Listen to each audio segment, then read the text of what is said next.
খেজুর শরীরের জন্য কতটা উপকারী তা কম বেশি সবারই জানা।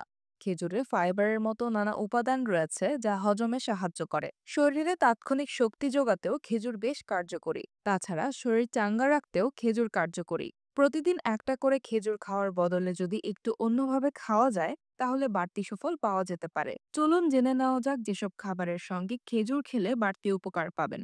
ওটস। সকালের নাস্তায় অনেকেই ওটস খান।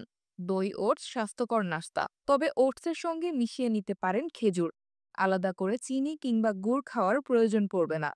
এতে শরীরেও পর্যাপ্ত পুষ্টি পাবে। তাছাড়া পেটের জন্য অত্যন্ত স্বাস্থ্যকর খেজুর। সকালের দিকে খেলে শরীর চাঙ্গা থাকবে। কাঠবাদাম। খেজুরের সঙ্গে খেতে পারেন আমন্ড। কাঠবাদাম এবং খেজুর একসঙ্গে খেলে রক্তে শর্করার মাত্রা নিয়ন্ত্রণে থাকে। লিভার এবং হার্টের খেয়াল রাখতেও খেজুর আমন্ডের জুটি মন্দ নয়। তাছাড়া রোগ প্রতিরোধ ক্ষমতা বাড়াতে এবং অনিদ্রা দূর করতেও খেজুর আর কাঠবাদাম খেতে পারেন। চকলেট। ডার্ক চকলেটের সঙ্গে খেজুর খাওয়ার অভ্যাস শরীরের জন্য অত্যন্ত ভালো। ডার্ক চকলেটে রয়েছে অ্যান্টিঅক্সিডেন্ট, রক্তচাপ কমিয়ে হার্টের রোগের ঝুঁকি কমায়। রক্ত চলাচল সচল রাখতেও চকলেটের জুড়ি মেলা ভার।